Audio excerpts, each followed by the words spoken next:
महादेव। अभी जो चंद्र ग्रहण आने वाला है, हर हर महादेव ओम गणेश। अभी जो चंद्र ग्रहण आने वाला है, उसमें ये जो काम है वह मत कीजिएगा और उस पर आप संयम कैसे रख सकते हो वो भी मैं आपको बताऊंगा, जैसे शास्त्रों में ही बात बताया गया है वो।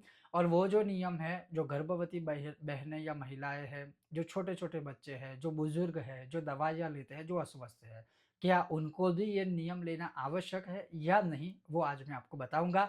अगर आपको आज का यह विषय वीडियो पसंद आता है तो लाइक कीजिएगा, शेयर कीजिएगा, चैनल पर नए हो तो सब्सक्राइब अवश्य कीजिएगा। तो चलिए शुरू करते हैं। तो अब क्या लिखा है कि ग्रहण काले शयने कृते रोगे मूत्रे दारिद्र्यम पुरीशे कृमि मैथुने ग्राम सुकरो अभ्यंगे कुष्ठी भोजन नरकम इति। अर्थात जो मनुष्य ग्रहण काल में सो जाता है, शयन करता है, तो वह रोगी ही बनेगा।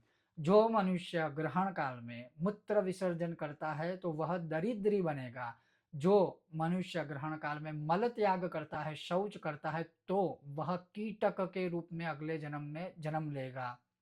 जो मनुष्य संभोग करता है ग्रहण के समय, तो वह गांव का सुकर बन के पैदा होगा, अर्थात ग्राम्य सुकर के रूप में उसका अगला जन्म होगा।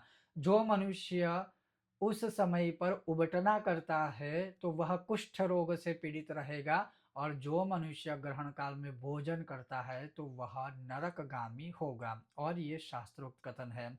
अब ये रहेगा कि गुरुजी ये कैसे संभव है कि इतने समय तक कौन भूखा रह सकता है या क्या है क्या नहीं।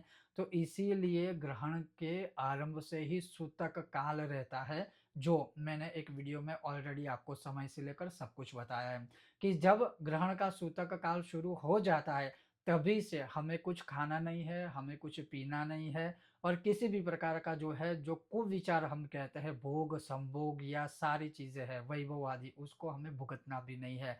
तो आप अगर देखें तो ग्रहण काल से लेकर करीब करीब 8 10 12 घंटे पहले से ही सूतक शुरू हो जाता है, सूतक काल जो होता है। तो अब अगर हम कुछ खाएंगे पिएंगे ही नहीं तो हमें ग्रहण के समय, जैसे अगर हमने पानी नहीं पिया तो हमें फिर मूत्र कहाँ से आएगा, हमने खाना नहीं खाया तो हमें शौच कहाँ से आएगा। तो वो ऑटोमेटिकली आप अपनी इंद्रियों के ऊपर काबू कर लोगे अगर आप नियम का पालन करोगे। तो फिर अगर ये है कि हम भूखे नहीं रह सकते, हम बिना पानी के नहीं रह सकते, बिना चाय के नहीं रह सकते, ऐसे बहाने जो खोजेंगे तो फिर उसके लिए कोई शास्त्र आपके लिए काम नहीं करेंगे। किंतु जो अस्वस्थ बीमार लोग हैं, उनको कोई दिक्कत नहीं है, उनके लिए कोई नियम नहीं है, वो भी शास्त्रोक्त ही कथन है, क्योंकि बीमारी या रोग से जो पहले से पीड़ित है। तो अगर हो सके तो थोड़ा संयम करने का प्रयत्न कीजिए, अन्यथा उनके दवाइयों का टाइम रहता है तो वो एक मतलब एक स्पष्ट तर्क है कि उसमें वो कुछ कॉम्प्रोमाइज़ नहीं कर सकते, अन्यथा वो ज़्यादा बीमार रहेंगे। तो जो बीमार है उनके लिए नियम नहीं है। जो ऑलरेडी गर्भवती महिलाएँ हैं, जो बहनें हैं, जो गर्भवती है, प्रेग्नेंट है, उनके लिए भी कोई नियम नहीं है। वो नारायण, नारायण, नारायण करके वो पी लीजिए या खा लीजिए जो भी आप खाते हैं।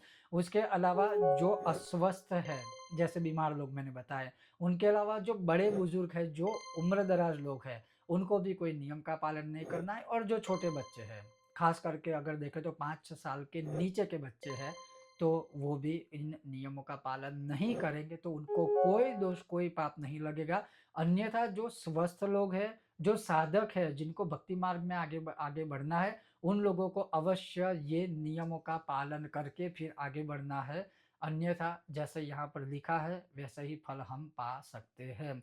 ये था आज का महत्वपूर्ण छोटा-सा संक्षिप्त विषय वीडियो, लेकिन बहुत ही महत्वपूर्ण था। अगर आपको यह विषय वीडियो पसंद आए तो लाइक कीजिएगा, शेयर कीजिएगा, चैनल पर नए हो तो सब्सक्राइब कीजिएगा। ओम गणेश, हर हर महादेव।